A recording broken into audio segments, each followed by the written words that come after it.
على الهواء مباشرة. مساء الخير مشاهدينا وأهلا بكم في برنامج من الجزائر. منذ انتخاب الرئيس عبد المجيد تبون على رأس الجمهورية الجزائرية، أصبح للمجتمع المدني مكانة لا يمكن أن ينكرها أحد، بعد أن راهن عليه الرئيس عبد المجيد تبون في تعزيز الصمود وبناء نموذج تكاملي بين قوى المجتمع المدني وأيضا مؤسسات الدولة والسلطات العمومية.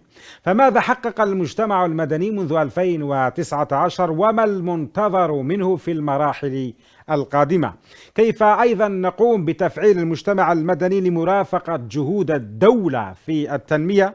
وما هي أدوار المجتمع المدني في الظرف الراهن في التحديات الراهنة سواء كانت وطنية أو دولية؟ هذا من جهة. من جهة أخرى أيضا من المنتظر أن يلقي غدا رئيس الجمهورية عبد المجيد تبون خطابا للأمة عبر البرلمان بغرفتيه. نواب البرلمان سيكونون غدا أمام رئيس الجمهورية، فما هو المنتظر أن يقوله الرئيس غدا بعد أن قام بدسترة هذا الأمر وسيصبح تقليد سنوي بالنسبة لرئيس الجمهورية؟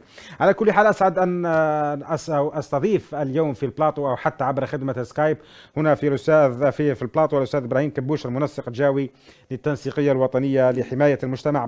مرحبا بك أستاذ إبراهيم. مرحبا بك، شكرا على الاستضافة سي زكي. أهلا وسهلا، وأسعد أيضا باستضافة الأستاذ عز الدين الميري، أستاذ علوم سياسية وعلاقات دولية. مرحبا بك أستاذ عز الدين. مرحبا بك أخي زكي. شكرا جزيلا لك. وعبر خدمة سكايب سيكون معنا الأستاذ يوسف بوعبونة الإعلامي والناشط الجمعوي من فرنسا. مرحبا بك أستاذ يوسف. تحية مسائية وشكرا للاستضافة. شكرا جزيلا لك. طيب، الرئيس منذ انتخابه جعل المجتمع المدني رفقة الشباب ركيزة من ركائز بناء الجمهورية الجزائرية الجديدة، وذكر أيضا في خطابه الأول أستاذ إبراهيم بأنه مرشح المجتمع المدني وبأن المجتمع المدني هو ميزان العدالة الاجتماعية.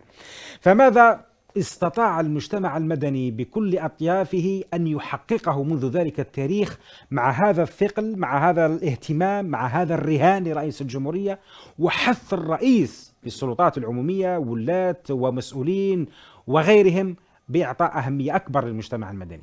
تفضل أستاذ إبراهيم. شوف أخي الكريم، أولا احنا المجتمع المدني دستر وضع في الدستور يعني بعد عام من انتخاب السيد رئيس الجمهورية. يعني المدة راهي ماهيش من سنة 2019، يعني من سنة نقولوا 2020 2021 تطبق المراسيم التنظيمية باش تجسد المرصد الوطني للمجتمع المدني اللي أعطى كيان حقيقي على مستوى نقولوا الوطني وعلى مستوى الدولي للمجتمع المدني الجزائري من مختلف أطيافه. من جمعيات لجان أحياء. اليوم المجتمع المدني احنا نقول الشيء اللي ربحناه ولا الشيء اللي أعطاه ثقل كبير هو السيد رئيس الجمهورية اللي بنى رهاناته على المجتمع المدني، المجتمع المدني الحقيقي، المجتمع المدني الفعال، المجتمع المدني الذي يعطي ولا يأخذ. احنا اليوم المجتمع المدني على عاتقه مسؤولية كبيرة. سؤال مهم جدا، ماذا فعل المجتمع المدني منذ سنة 2020 ماذا حقق اليوم؟ أولا كي اليوم تأسس المرصد الوطني للمجتمع المدني يعتبر نجاح بالنسبة لنا. يعتبر من بين الأشياء اللي نفرحوا لها والأشياء اللي حققت نتائج كبيرة. تأسس المرصد الوطني للمجتمع المدني واليوم راه قائم بهياكله التنظيمية بالإطارات اللي فيه اللي يسعوا جاهدين باش يهيكلوا المجتمع المدني. أخي الكريم ماهيش حاجة سهلة وماهوش أمر سهل جدا. كما ممكن نحن ناخذ مدة زمنية طويلة ولكن نربحوا شيئين، رابحين في المدة طويلة ولا رابحين في مدة قصيرة، وهو هيكلة وتنظيم وإعطاء رسوم قوانين ورسوم تنظيمية تنظم المجتمع المدني الداخلي الجزائري والمجتمع المدني في الدول الأجنبية اللي جاية الجزائرية عبر ربوع العالم في الخارج. طيب، قلنا بأن الرئيس يراهن. هل المجتمع المدني الآن استطاع أن ينظم نفسه؟ هل استطاع المجتمع المدني أن يلفظ الدخلاء وشذاذ الآفاق والوصوليين والمطبلين والمزمرين، وهؤلاء ربما هم الذين كانوا يشوهوا صورة المجتمع المدني؟ هل استطاع المجتمع المدني أن ينظف نفسه من كل هؤلاء وأن يكون محل ثقة الرئيس إن صح التعبير، لأنه هو رهان حقيقي بالنسبة له، حتى أنه أعطاها أكبر ما كان من الأحزاب السياسية، وسنأتي لهذه النقطة أيضا بالتفصيل فيما بعد. نعم، بسم الله الرحمن الرحيم، صلاة والسلام على رسول الله الكريم. سعيد بوجودي في بلاطو قناة الوطنية، سعيد بوجودي معك أخي زكي. تحية لكل مشاهدي قناة الوطنية. دعني اولا قبل كل شيء اخي زكي لابد ان نتكلم يعني ما هو المجتمع المدني. شوف، اولا المجتمع المدني هو احد الاطراف الرئيسيه للتاسيس للحكم الراشد. السيد الرئيس عبد المجيد تبون دائما في خطاباته ما يلوح على الديمقراطيه التشاركيه والحكم الراشد، واحد الاطراف المهمه لتجسيد هذا الحكم الراشد هو المجتمع المدني. لهذا السيد الرئيس كان يركز كثيرا على هذا المصطلح المهم. أما بالنسبة لقضية المجتمع المدني وقضية الدخلاء والذين يصطادون في المياه العكرة والذين دائما يبحثون على تحقيق يعني مصالحهم على حساب مصلحة المواطن ومصلحة الوطن، على ما أعتقد أنه دسترة المرصد والتأسيس للمرصد ودسترته يعني أعطاها قوة قرار، قوة تنفيذ، قوة توصية، قوة اقتراح، قوة تنظيم أيضا. نعم، قوة تنظيم. اليوم تأكد بأنه المجتمع المدني في حالة ما إذا ماهوش موجود على أرض الواقع ولا يلعب الدور المنوط له في تقريب المواطن أو المحكوم بالحاكم من جهة، وكذلك نقل انشغالات المواطنين إلى المسؤولين، وكذلك دسترته معناها المساهمة في إيجاد الحلول إلى جانب المسؤولين، بمعنى حتى هو كذلك يرافق المسؤولين في حالة المشاكل التي يعيشها المواطن على جميع الأصعدة. دعني هنا نفتح لك قوسين كذلك أخي لنذكر يعني حتى في قضية مناطق الظل والتي أحصيت 8.5 مليون جزائري بعيدون عن الكهرباء، عن التنمية، نعم، التنمية، الطرقات وكل ما يهم المواطن، والذي كان أحد التعهدات 54 التي حملها السيد الرئيس. أنا أقول لك هنا أنه الكثير من الجمعيات الأحياء ومؤسسات المجتمع المدني نقلت فعلا حقيقة معاناة هؤلاء، حتى أن السيد الرئيس أولى لهم برنامج كامل يسمى ببرنامج مناطق الظل. إذن اليوم المسؤولية الملقاة على عاتق مؤسسات المجتمع المدني هي مسؤولية جسيمة فيها تحديات ورهانات على المستوى الداخلي والمستوى الخارجي. ممتاز.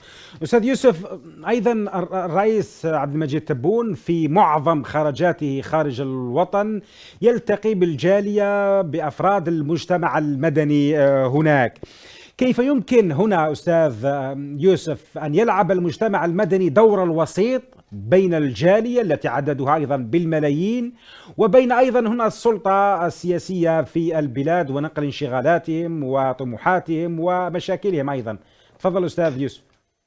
شكرا الأخ زكي. أولا يمكن نشرح للمتتبعين الوطنية ما هو المجتمع المدني، لأن نتكلم عن المجتمع المدني يمكن المشاهد ما يعرفش واش هو المجتمع، يظن بأن شيء يخلف النظام السابق. المجتمع المدني هو حزبية، نقابية، منظمات طلابية، كلها تلم في المجتمع المدني، حتى الجمعيات الخيرية كلها تلم في مجتمع مدني يرافق يمكن الحكومة، وعنده يمكن هو القطاع الثالث بعد الحكومة والمنظمات التجارية، هو القطاع الثالث اللي قادر يرافق كل ما هو يخدم ويعمل لمصلحة الوطن.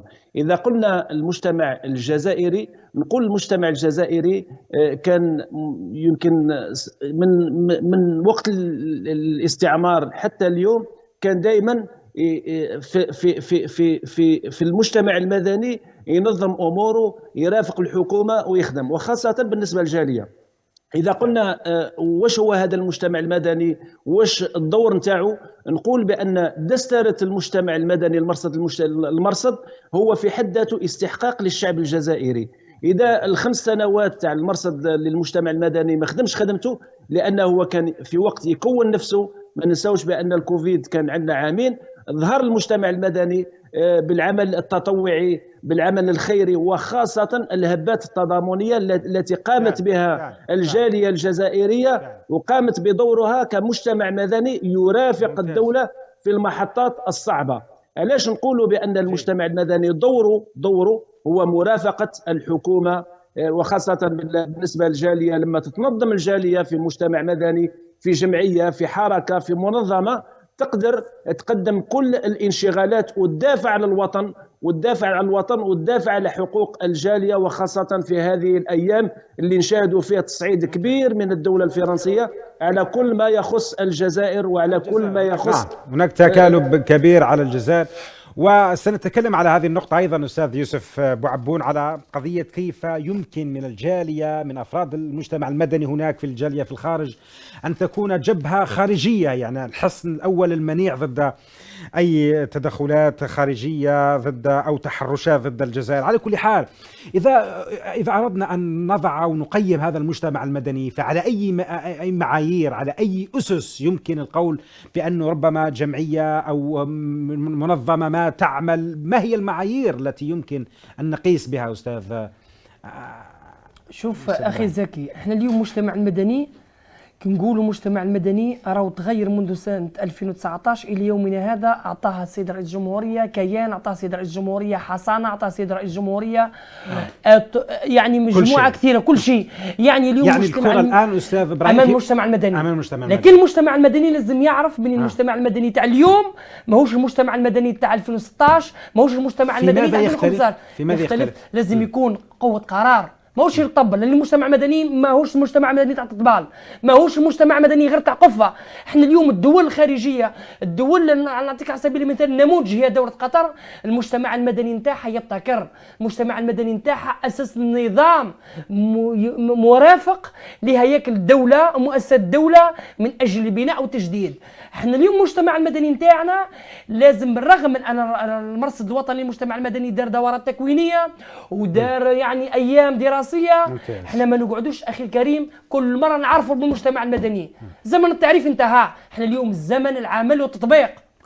اليوم رئيس الجمعيه ولا رئيس لجنه الحي ولا رؤساء الجمعيات الوطنيه يحملوا على عاتقهم مسؤوليه كبيره اقليميا ودوليا. اليوم قاعدين نشوفوا على سبيل المثال المجتمع المدني اصبح يضغط على الدول نتاعها وغيروا جميع المواقف نتاعها من اتجاه غزه، بالخروج على سبيل المثال بالخروج الى الشارع، باقامه منتديات. المجتمع المدني يترفع ويروح للعالم الفكري، العالم المتطور. احنا اليوم حتى الرقمنه تلعب دور كبير. انا قلتها المره الاخرى مع اللقاء مع اللي داروه رئيس المرصد الوطني حول الرقمنه. اليوم رقمنه المجتمع المدني ووضع قوانين لتحديد كيفيه، كما قلت الاخ الكريم، كيفيه رئيس الجمعيه يكون رئيس جمعيه. المستوى العلمي يلعب دور كثير وقيم جدا. اليوم باش نديروا مجتمع مدني اللي يحمي اللحمه الداخليه، ماناش نديروا مجتمع المدني اللي يهدم، مجتمع المدني اللي يدخل الشك وما يكونش يعني نقولوا احنا بوق واضح للمواطن البسيط. المواطن البسيط اليوم الاعلام السبريالي يلعب دور كبير. أين هنا دور المجتمع المدني؟ اليوم ماهوش قلنا نكررها أخي الكريم. اليوم المجتمع المدني يحمل على عاتقه رسالة كبيرة، يحمل المجد نتاع الأجيال الصاعدة. ممتاز. ولازم يتحمل مسؤولية. ممتاز. لأن السيد رئيس الجمهورية راهن عليه ولازم يكون عند حسن الظن على قدر المسؤولية على الأقل الشعب. ولكن هل حددنا ماذا نريد من هذا المجتمع المدني؟ هل هو قوة اقتراح؟ هل هو مرافق لعمل الحكومة؟ هل هو مراقب هل هو تطوعي؟ هل هو يعني ماذا نريد من المجتمع المدني؟ يعني شوف أخي زكي، قبل كنت تكلمت انت على المعايير والشروط التي لابد ان تتوفر في المجتمع المدني. شوف المجتمع المدني لابد ان تكون له مجالات التخصص والاختصاص ومقاربه الدور حتى في هذا الأمر. نعم شوف هذه لما نقول حنايا مؤسسات المجتمع المدني معناها نقابات، معناها منظمات طلابيه، معناها جمعيات خيريه، معناها جمعيات رياضيه، معناها جمعيات شبانيه، ومعناها كل هذه الجمعيات لها مجال تخصص واختصاص معين ودور تؤديه، ولكن بعدين في اطار متكامل وين يخدم المجتمع الجزائري كامل في المجال السياسي، في المجال الاقتصادي، في المجال الاجتماعي، في المجال الترفيهي، في المجال الثقافي. بالتالي لابد أن كل واحد يفهم الدور اللي يؤديه. ما هو درك المطلوب من المجتمع المدني؟ ممتاز. كيف يتشكل، كيف يؤدي أدواره وكيف يؤدي وظائفه. ممتاز. شوف، لا بد أن يكون المجتمع المدني مبادرا وفعالا وايجابيا، لا ينتظر الايعاز. انت مثلا درك في ولايه معينه، ولايه سين، لا تنتظر مثلا الايعاز من الوالي حتى تتحرك. لا، لابد ان تكون مبادر. اذا هل هذه مؤسسات المجتمع المدني تملك القدره على النهوض بالوعي وبناء مجتمع المعرفه؟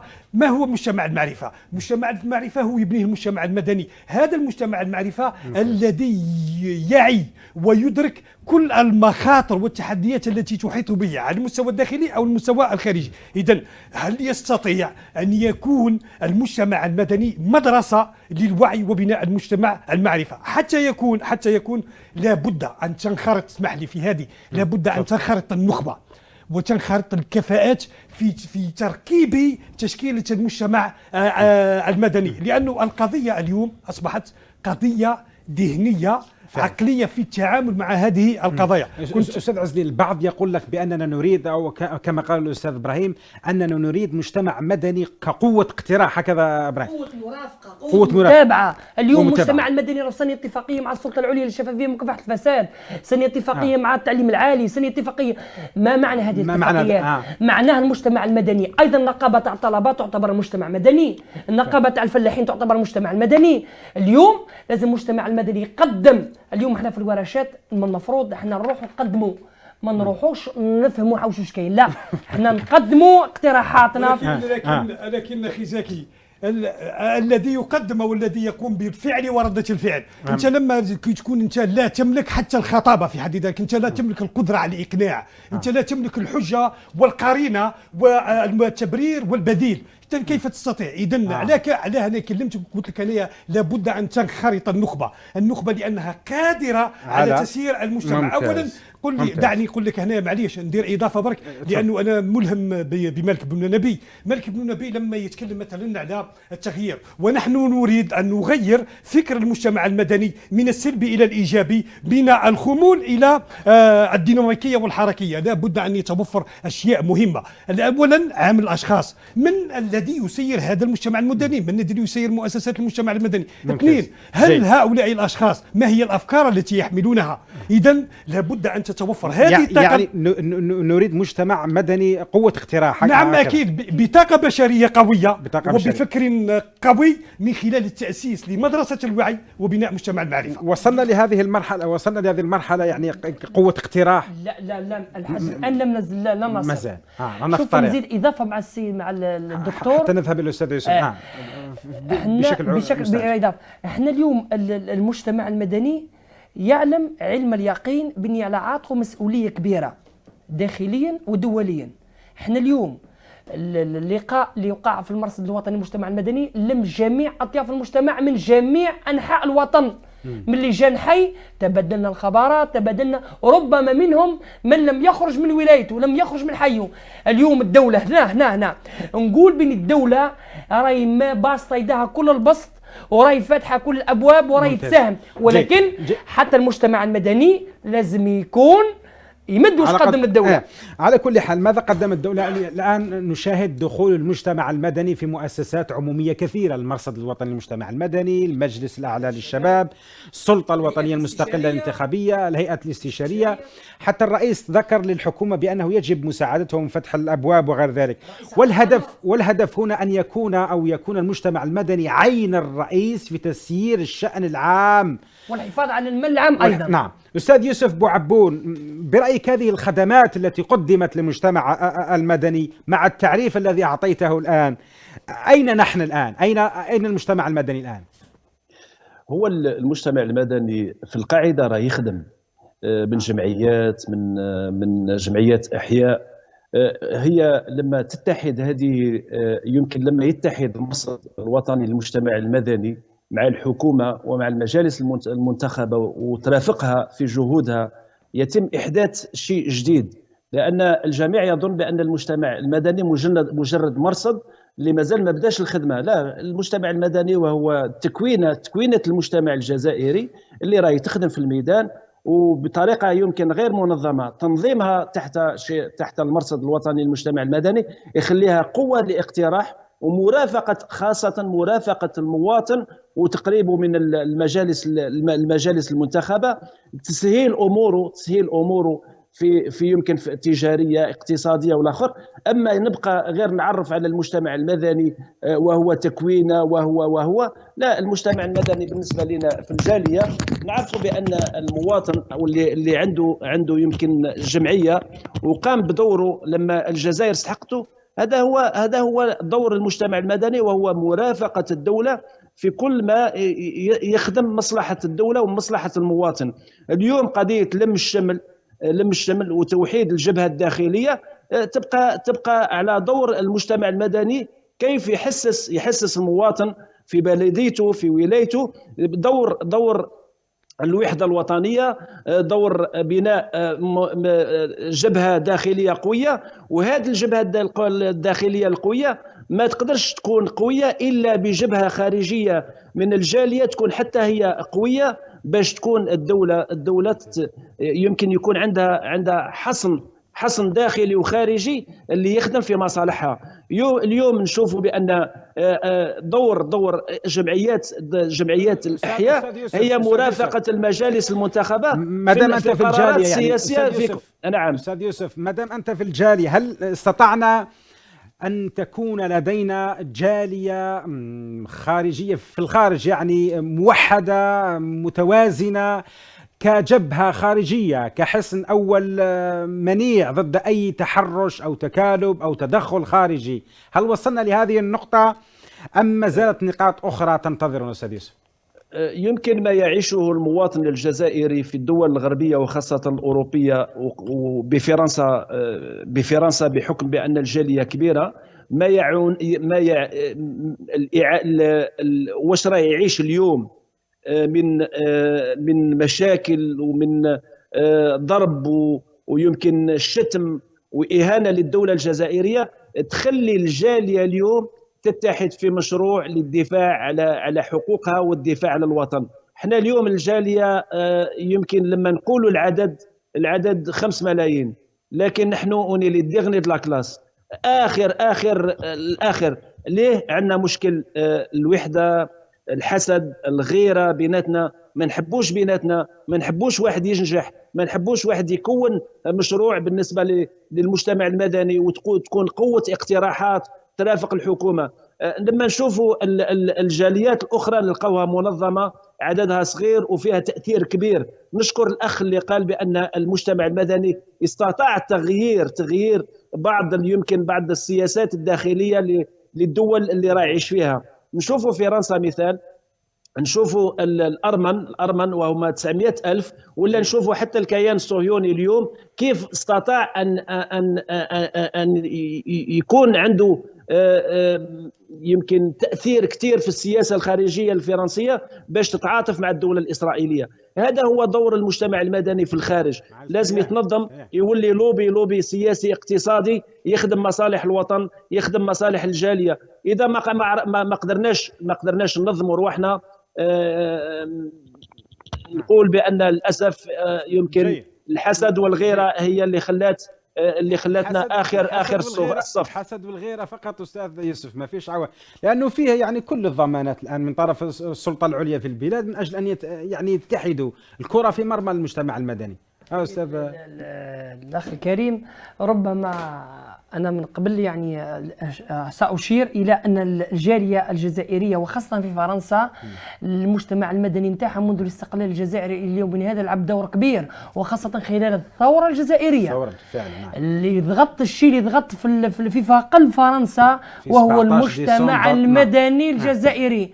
احنا اليوم نكررها ونزيد نعودها، المجتمع المدني محتاج إلى توعية وحس مدني وزرع روح المواطنة ونكران الذات، لأن باش نتقدموا بالدور المجتمع المدني. الحمد لله الدولة اليوم راي يعني مش من غير المعقول، يعني فوق الشهاده اللي قدمته الدوله راح تزيد تقدم المجتمع المدني وتقول له تفضل اخدم. ممتاز. هو يعني منذ 2019 كانت الاحزاب السياسيه او قبل 2019 كانت الاحزاب السياسيه ان صح التعبير في المشهد ده اكثر قربا للمؤسسات العموميه يعني مقارنه بالمجتمع المدني.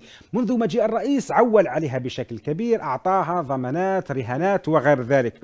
الأحزاب السياسية والمجتمع المدني، النقاش فتح بشكل كبير خلال السنوات القليلة الماضية، وهل يمكن أن يلعب المجتمع المدني دور الأحزاب السياسية؟ وهذا الكلام هل استطاع المجتمع المدني أن يلعب هذا الدور بصراحة، يعني أن ينوب على الأحزاب السياسية؟ إن صح التعبير المغضوب عليها، الغائبة، المغيبة، لا يهمني هذه الأوصاف، المهم أن المجتمع المدني هو الآن في الواجهة. تفضل أستاذ زكي. هو السيد الرئيس عبد المجيد تبون جاب واحد السياسة يقولها سياسة الباب المفتوح. يعني فتح الأبواب للجميع كمؤسسات المجتمع المدني، سواء كانت أحزاب التي هدفها هي الوصول إلى السلطة أو مؤسسات مجتمع مدني آخر لتخدم مجال معين من مجالات الحياة التي تهم الفرد وتهم الجماعة. ممتاز. شوف لازم كاينه شيء نقولوها أخي زكي، في مرحلة ما تغيبت الأحزاب على الساحة، أصبحت أحزاب مناسباتية تتذكر المواطن إلا لما يحل قبل 2019. نعم قبل 2019 هو سبب الغضب الشعبي عليها. نعم أكيد لأنه المواطن لا يحب أن تنظر إليه كصوت انتخابي وفقط وتتفكره بعد 5 سنوات. السيد الرئيس لما جاء إلى سدة الحكم في تعهداته 54 تفطن إلى أين يمكن الخلل أو أين يمكن نقص السلسلة. عندك سلسلة وسلسلة ما ناقصة، هي إعطاء المكانة الحقيقية للمجتمع المدني واحدة، 2 كذلك إعادة تكوين ورسكلة مجتمع مدني يتجاوب مع تطلعات الرئيس في بناء الجزائر الجديدة.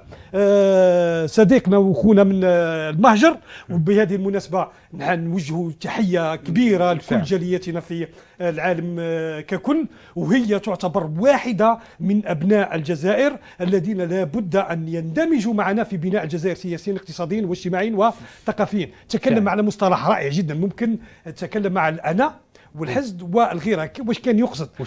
كان يقصد أنه هناك المنظمات والجمعيات لما تتشكل تولي فيها حب الأنا، لازم نكون أنا ولا ما تكونش أنت، حب الزعامة يعني. نعم حب الزعامة، وهذا ما يخدمش. من المفروض يكون هناك ائتلاف كبير ممتاز. بين الجماعة من أجل خدمة مصالح الدولة الجزائرية. أضف إلى ذلك بالنسبة للجالية أخي زكي، السيد الرئيس نعطيك شيء ما منذ عقود من الزمن لم تتحرك. السيد الرئيس عبد المجيد تبون حرك الآلة الخاصة بالقناصلة والسفراء. احنا في مرحلة ما القناصلة والسفراء في المكاتب لا أكثر ولا أقل. اليوم السيد الرئيس وحتى راح يكون معهم لقاء معهم يحتم على ضرورة الخروج للميدان ولقاء الجالية. إذن السيد الرئيس لما جاء بالباب مفتوح جاء حلقة المفرغة كملها بالمجتمع المدني. إذن اليوم كما أشار صديقنا قال لك المجتمع المدني الدولة مدته كل شيء، إذن الكرة في مرماها.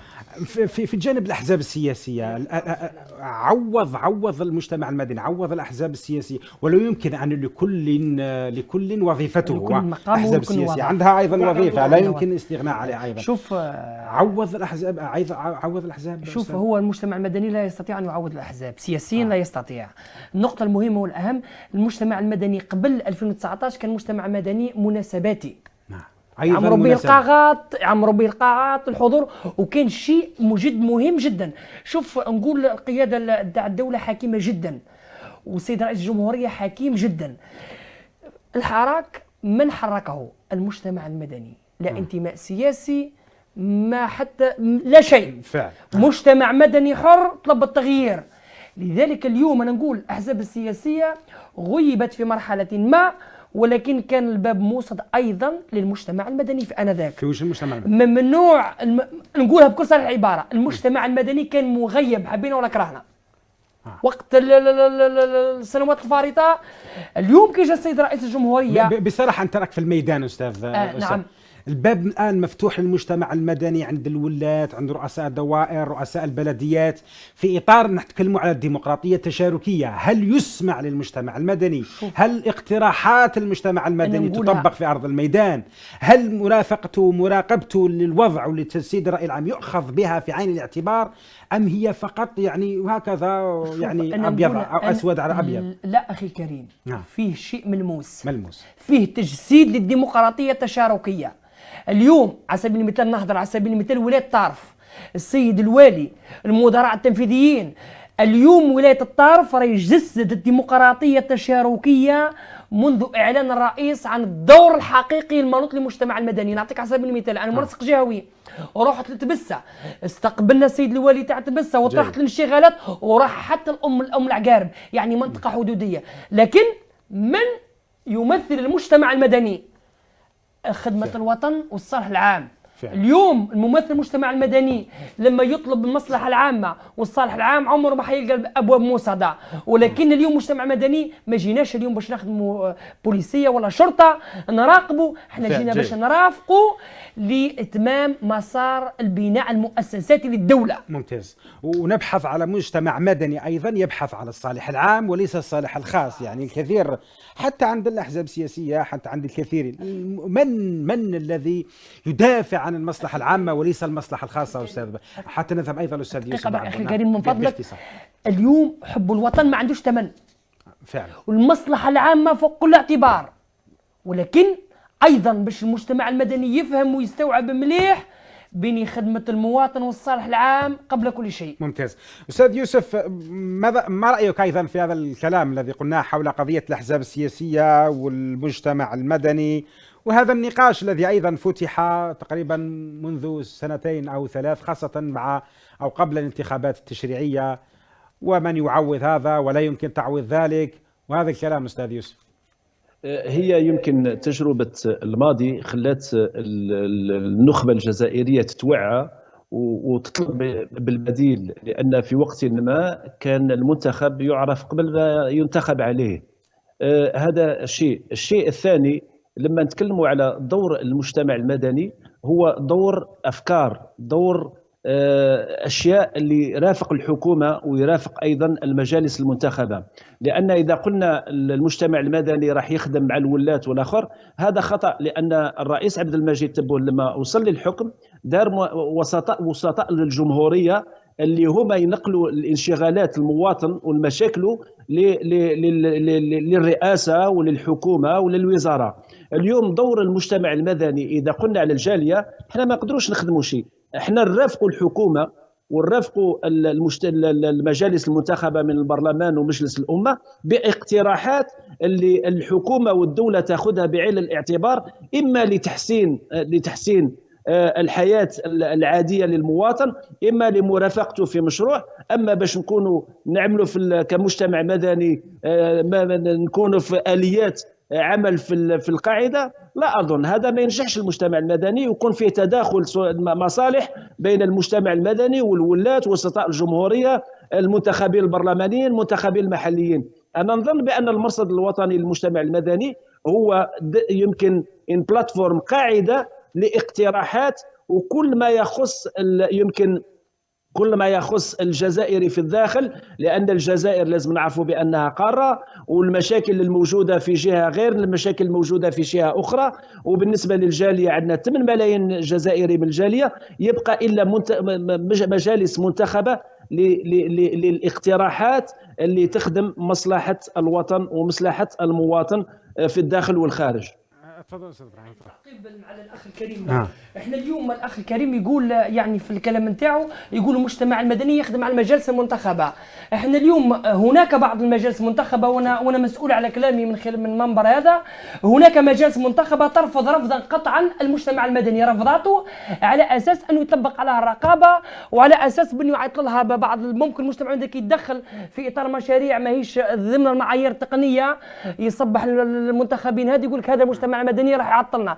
لكن اليوم واضحه وضوح الشمس، والسيد رئيس الجمهوريه لولا علم بأن كاينه كفاءة في المجتمع المدني لما أعطى تعليمات واضحة للسادة الوزراء، للسيد كل الإطار الولاة أنهم يتعاملوا. احنا اليوم ما جيناش باش نحاسبوا، جينا باش نرافقوا لبناء مؤسسات الدولة.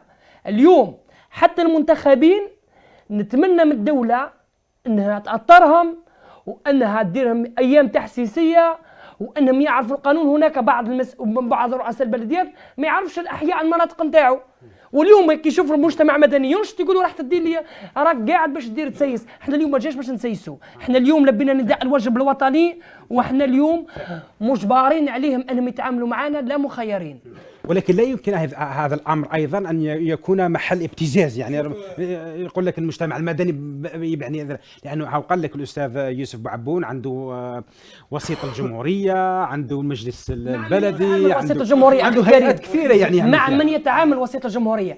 وسيط الجمهوريه اليوم، ونقولها بصريح العبارة، يتعامل مع من؟ مع المجتمع المدني، إن كان مواطن أو رئيس جمعية. أخي كريم ما تقطعنيش الخطاب، أو رئيس جمعية أو غيرها. لكن اليوم نلقاو مؤسسة دولة والي يستقبل ويدير اجتماعات مع المجتمع المدني، وما نلقاوش تفعيل، ما زالش استشارية في البلديات. أخي كريم كاين قانون مرسوم يقول تشكيل مجالس استشارية تضم وبعض النشاطين في المجتمع المدني. هل يا ترى كل المسؤولين اللي يتكلموا عليهم منتخبين وغيرهم يعني يخدموا في هذا القانون؟ شوف الأخ كريم، احنا اسمع، هذا ديجا أولا لازم يكون في مدرسة الوعي بناء مجتمع المعرفة. نحن لا نتهم أي طرف على آخر. كان كلامي بداية تاعي كنت قلت لك بلي راه مقاربة الدور، الاختصاص والتخصص والوظيفة التي تؤديها. صديقنا الكريم من الجالية كلامه محق جدا، لأنه كان يقصد العملية هي عملية تكاملية تواصلية بين الأطراف جميعا في إطار ما يعرف بالحكم الراشد. أولا قبل ما نتكلم احنا، هل نعرفوا احنا الحكم الراشد وشي، ونعرفوا الأطراف تاع الحكم الراشد وشي، ونعرفوا الأدوار التي يؤديها المجتمع المدني إلى جانب الحكومة كطرف والقطاع الخاص كطرف آخر. لما السيد الرئيس يركز كثيرا على من الحكومة ولقائه مع الولاة واحدة واثنين، ويركز كثيرا على القطاع الخاص والمجتمع المدني. يريد أن يقول الرئيس إنني أمام حكم راشد في إطار ديمقراطية تشاركية. إذن احنا حتى نوصلوا إلى عملية تواصلية وتكاملية ونستطيع أن ندخل صح ونلج إلى الجزائر الجديدة، لابد أن يكون هناك توافق من خلال أن كل واحد يعرف الدور تاعه، بحيث لا يكون كل واحد يرى الآخر وكأنه في حرب معه. لا، المنتخبين نعم كان المجتمع المدني وكان المنتخبين. على المجتمع المدني مؤسساته أن لا تنظر إلى نفسها كمحاسبا وكمسؤولا على المنتخب. قضية دور الرقابة كيف يجب أن يلعبه المجتمع المدني؟ هل هو حسيب ورقيب، ويعني كما يقولوا بالذراع لازم يستقبلني رئيس البلدية ورئيس الدائرة ورئيس والوالي؟ يعني دور الحسيب، يعني أعطاني نفسي هذا الدور الحسيب. ما هي الأدوات التي يراقب من خلالها؟ يعني أخي كريم يخرج يكون مرافق دائم لرئيس الوالي. ممكن نصحح لك وجهة نظر. هذه أسئلة اليوم المجتمع المدني كمرافق، أنا نقول اليوم أسد شبكة نراكم للهيئة العليا للشفافية ومكافحة الفساد أول مرة منذ استقلت الجزائر تضم قريب نسبة 90% من مؤسسات المجتمع المدني. فعلا داروا شبكة. كيفاش نقولوا المجتمع المدني كيفاش يخدم؟ اليوم أنت كي تكتب رسالة على سبيل المثال لرئيس بلدية تقول له بني المشروع راه ماهوش وفق المعايير القانونية، راه كاين تجاوزات. على سبيل المثال احنا نعرفوا الأخ الكريم ممكن الله يبارك له دكتور في مشاريع الطرقات، احنا لو 25 مي تحبس مشاريع الطرقات لان وقت السخانه تخدم الطرقات. اليوم نرى بين هناك مشاريع كثيره صب الاسمنت والزفته. يعقل اهدار المال العام. احنا بالمرصاد، احنا اليوم ما دام على عاتقنا مسؤوليه هذه، احنا نحافظوا على المال العام. المال العام اخي الكريم، المال العام ماهوش غير في لازم السرق، المال العام في التبذير، في عدم المراقبه، في سوء التسيير. نعطي الاخ الكريم ربما يوفقني الراي في قفه رمضان. اليوم الرقمنه من مفروض المجتمع المدني يقدم قوة اقتراح، ما يكونش شارجمون على البلدية الغشي عشان قريب 500-600 واحد. اليوم كاين رقمنة، حط زير ورقة بالمفروض. احنا كاين وزارة الرقمنة سبحان الله العظيم. أين هو هنا دور المجتمع المدني؟ اليوم تلقى جيد. الدستور يقول لك الحفاظ على كرامه الانسان. ما جاوبتنيش على قضيه كيف قضيه الرقابه، هل هو حسيب مرافق. شوف قضية جيد. أنا قد أراقبك، ولكن لا تكون عندي النية الخبيثة والنية المبيتة لأني أصطادك لما تخطأ. بالعكس لازم تكون دائما النية طيبة، وهذه الإيجابية. علاش كلمت أنا قلت المبادرة الفعالية والإيجابية. أنا كمجتمع المدني أكون معك أنت كمسؤول إيجابي. كيف أكون معك إيجابي؟ أنا أحاول بقدر الإمكان أنه ممكن زاوية النظر تاعك في قضية ما أو في معالجة مشكلة ما تكون مقتا قاصرة، مش خاطئة. نفهم ما هيش خاطئة، قد تكون قاصرة. أنا أحاول أن أكون إضافة لك، أنا أكون إضافة لك، والمسؤول كذلك ما ينظرش المجتمع المدني كمنافس له، ما هوش منافس لك، هو جاي يضيف لك. في كان شيء آخر أخي زكي، لما تكلمت أنت وقلنا عن المجتمع المدني وفي حالة الأبواب مغلقة هناك تشريعات وقرارات تقول باللي راهو. أنا نعطيك مثال، قبل من درك كان في القانون تاع البلديه انه يحق لا يحق، لا قبل هذه هي يحق المواطن انه يحضر في المداوله. اليوم احنا في 2023 2024 تطور الامر. شوف نختصرها لك في شيء معين، وكأن السيد الرئيس اراد ان يقول انني اجعل لكل بلديه برلمان صغير يتشكل من مؤسسات المجتمع المدني يكون مساندا الى المنتخب لخدمه الوطن والصالح العام. فعلا. ولكن توافقوني الرأي، ربما قضية الثقة تطرح بشكل قوي ما بين الهيئة التنفيذية كولاية كرئاسة بلدية كذا، وبين أيضا المجتمع المدني. مقبل تكلم الأستاذ إبراهيم على قضية أنه يتوجس، ربما المجتمع المدني يشوف ناشط يقول لك يحضر نفسه لانتخابات مسبقة، والآخر يشوف كذا. حق مشروع. على كل ما هوش احنا لازم اليوم جميع الهيئات المعنية وجميع حتى المجالس البلدية المنتخبات تمثل المجتمع المدني. لازم تبادر بندوات، لازم تبادر باللقاءات، لازم هي ترفع من المستوى نتاع المجتمع المدني. آخر سؤال فقط الأستاذ بوعبون على قضية مساهمة أيضا الجالية وتنظيمها من أجل دعم أكبر للاقتصاد الوطني، جلب الاستثمارات وهذا الكلام. هل تراه محدودا لحد الآن مساهمة الجالية في دعم الاقتصاد الوطني؟ ترى بأن الأمر سيكون أكبر لو تحققت بعض الأمور والنقاط؟ أستاذ يوسف. يمكن لازم تعطي لي شويه وقت، لان الجبهه الداخليه اخذت اكثر الوقت على الجبهه الخارجيه. الشيء الاول، السؤال اللي كنت طرحته من قبل على الاحزاب، نقول بان كل الاحزاب الجزائريه احزاب وطنيه مهما كانت الصيغه نتاعها في الماضي، لانها كانت مقيده بحكم اما تكون مع الموالاه اما لا تكون. نقول بأن المناضلين في الأحزاب، هناك مناضلين شرفاء في كل الأحزاب من جبهة التحرير العارندي وكل شيء، لأنه ما يقدرش المرصد الوطني للمجتمع المدني يلعب دور الأحزاب. ولو ياخذ السياسة كما راني نسمع الأخ يتكلم هكا بشعور وقوة والآخر، هذا يكون في اصطدام مع المؤسسات، وإذا اصطدم مع المؤسسات سوف أخفق هذا المزيود الجديد اللي هو محطة اقتراحات. لما نقول بالنسبة للجالية كيف تدعم الاقتصاد الداخلي، كيف تكون جبهة خارجية قوية، لازم نعرفوا بأن هذه الجالية بنك وخزان للمعلومة وللثروة. الدول الغربية راهي تسرق الكفاءات من الجزائر، مازال ما عرفناش كيفاش نوقفوا، مازال ما عرفناش المجتمع المدني كيفاش يقدر يأثر في الإطار السياسي باش يوقفوا هجرة الأدمغة، وباش يخموا كيف نجيبوا الأدمغة من الخارج للداخل.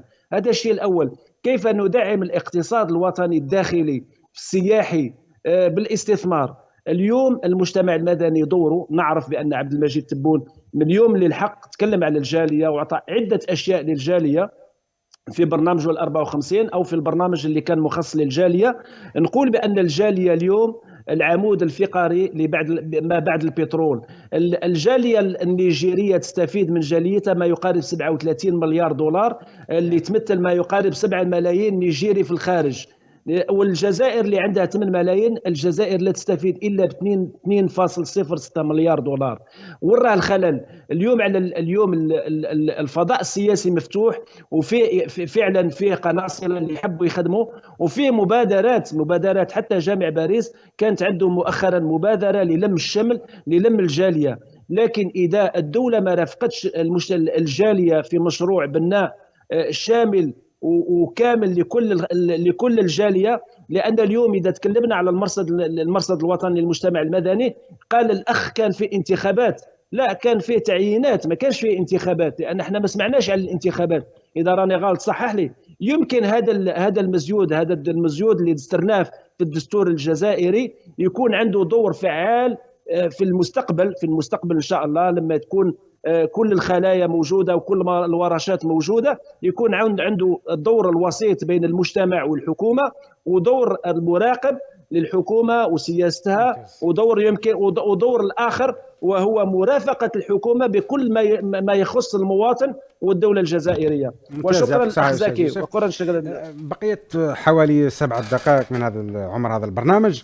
تكلموا غدا من المنتظر أن يوجه الرئيس عبد المجيد تبون خطابا للأمة، ولكن هذه المرة عن طريق البرلمان. يعني تقريبا منذ 40 سنة أو يعني منذ وقت الشاذلي بن جديد رحمة الله عليه لم ينزل رئيس جمهورية إلى البرلمان.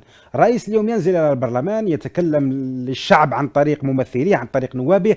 ماذا يمثل ذلك أستاذ بالنسبة لك؟ شوف، لما نتكلم احنا نقولوا أولا المؤسسات التشريعية يعني هي السلطة الثالثة يعني في البلاد، هي التي تشرع وتسن القوانين التي تسير الشأن العام للدولة الجزائرية.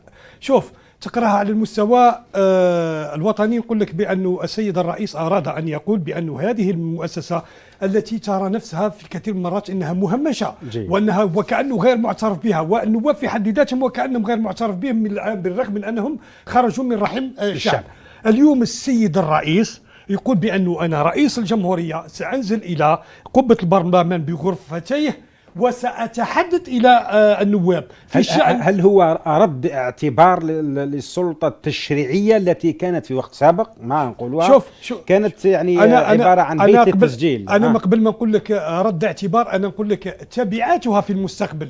كيف؟ أنا أقول لك أن تبعاتها في المستقبل حتى نسبة الانتخاب في المستقبل ستكون كبيرة، وكذلك هذه يعطي أكثر إلى أن المؤسسات الوطنية هذه المؤسسات التشريعية هي شفافة يعني بامتياز. إذن نزول السيد الرئيس إلى قبة البرلمان بغرفتيه هو اعتراف بالدور الحقيقي لهذه المؤسسة، وكذلك السيد الرئيس كما رمى الكرة عند المجتمع المدني اليوم أنا زدت هبطت عندكم للمجلس، أنا رميتكم باه تكونوا انتم العين الساهرة على حاجات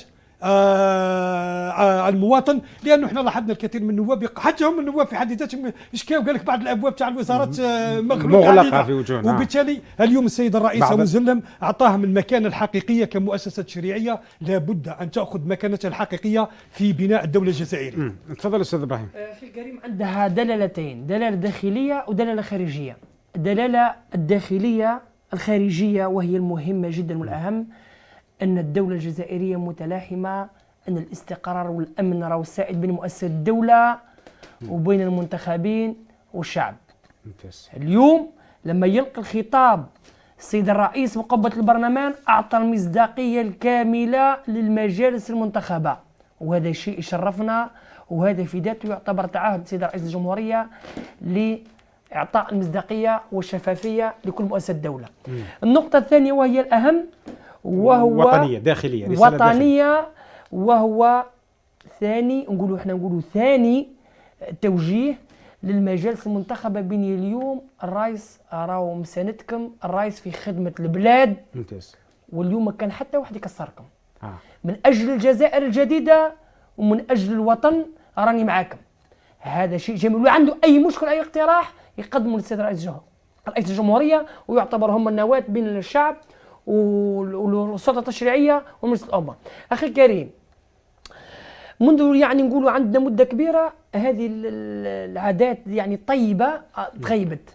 هذه اليوم راح تكون مرسوم رئاسي فعلا. يعني شيء جميل جدا، وخاصة للسياسيين ينظروا لها بنظرة بعدية وينظروا لها بنظرة استراتيجية إقليمية دولية. فعلا. هذه الرسالة قضية أنه طمأنة، قضية أنه إعادة شرعية ربما المجتمع. أكيد. كيف يجب أن نتلقاها اليوم؟ البعض قد يتلقاها بأنها هي وسيلة من أجل الفرعنة، أنه رئيس خلاص أعطانا الورقة البيضاء يعني نتفرعن الآن. كيف أيضا يجب أن نحد من نفهم هذه الرسائل بمسؤولية يعني وبحرية وبمسؤولية، نفهم هذه الرسائل في خدمة الشعب وليس في خدمة الأنا كما يقال. دعني كذلك نقول لك اسمح لي يا استاذ انه السيد الرئيس في لقائه مع الولاة حتى الولاة سيعطاها من الورقه البيضاء فعلا من اجل تنميه ولاياتهم. اليوم السيد نعم السيد الرئيس اليوم في على قبه البرلمان كذلك انا اعترف بهذه هذه المؤسسه وهؤلاء النواب الذين خرجوا من رحم الشعب. انا قلت لك انا نعاود نكرر لك السيد الرئيس راه يقول لكم عمليه تكامليه بين ما هو اداري وما هو المنتخب في اطار مجتمع مدني، يعني الكل يكمل بعضه البعض من اجل بناء الجزائر الجديده، خاصه اسمع لي في النقطه هذه بالذات، خاصه انه اليوم شوف زكي يا خويا لازم على الشعب الجزائري والمستمع الكريم يدرك والمشاهد الكريم يدرك انه هناك حجم تحديات كبير بالنسبه للدوله الجزائريه. ممتاز استاذ ابراهيم حتى نذهب الى نعم. شوف اخي كريم هو ذكر كلمه طيبه، قال لك اعطاهم حتى الولاة اعطاهم ورقه بيضاء، ولكن المحاسبه والمعاتبه كاينه. ممتاز. اليوم دقيقتين فقط استاذ. دقيقه بقى في نصف دقيقه. احنا اليوم بهذه المناسبه نحتفل بذكرى وفاه الراحل الرئيس السابق هواري بومدين ابن ولايه القالمه رحمه الله عليه، اللي كانت شعاره دائما وهي تطبيق الديمقراطيه اللاسيد، ديمقراطيه اللاسيد، الشعب هو السيد. الشعب. بارك الله فيك. استاذ يوسف في دقيقتين، يعني الرئيس يلقي خطابا غدا للامه الجزائريه في ظرف حساس، ظرف أمني، تحرشات على الحدود، أنت تعرف ماذا يجري الآن مع مالي، تحركات من طرف الجهة الجارة الغربية إن صح التعبير، وحتى المستعمر القديم يتحرك، وحتى الاقتصاد يعيش تحديات، المنطقة الإقليمية أيضا في فلسطين تعيش تحديات. ما هو المنتظر الآن أن يقول الرئيس؟ هل سيبصم على قرارات أخرى يعني؟ أظن بأن الرئيس في تدخله مع الغرفتين هو أيضا إعطاء ضوء أخضر للبرلمان ولمجلس الأمة العمل بجدية، الشيء الأول. والشيء الثاني وهو تحسيس الشعب الجزائري بخطورة الوضع الحالي بالنسبة للجزائر، وخاصة أصبحت الجزائر مستهدفة في كل المناطق، في كل الحدود، في الداخل والخارج وما بعد البحار. علاه راح يتكلم؟ يمكن اظن بان سياسه لم الشمل وتوحيد الصف الداخلي وتوحيد الصف الخارجي هو الشيء الوحيد اللي يضمن سلامه الجزائر وسلامه المواطن الجزائري. الجزائر مستهدفه داخليا وخارجيا، مستهدفه من الداخل ومستهدفه من الخارج. اليوم لازم الشعب الجزائري يتوحد وراء قياداته، وراء رئيسه، من اجل جزائر احسن، من اجل جزائر جديده يبنيها كل المواطنين في الداخل والخارج، ويرفعوا شعار الجزائر الجديده ان شاء الله. شكرا جزيلا لك يا استاذ يوسف بعبوني الاعلامي والناشط الحقوقي، كنت معنا عبر خدمه سكايب من فرنسا. وشكرا ايضا للاستاذ ابراهيم كبوش المنسق الجوي للتنسيقيه الوطنيه لحمايه المجتمع. شكرا جزيلا لك. والاستاذ ايضا عز الدين الميري الأستاذ الجامعي، أستاذ علوم سياسية والعلاقات الدولية، جئتنا من ولاية سكيكدا. شكرا جزيلا لك. وأيضا من أولى الطرف مشاهد الولاية الرابعة والولاية الحدودية أيضا على كل حال. فتحية لكم جميعا مشاهدينا الكرام، نلتقي غدا إن شاء الله. إلى اللقاء.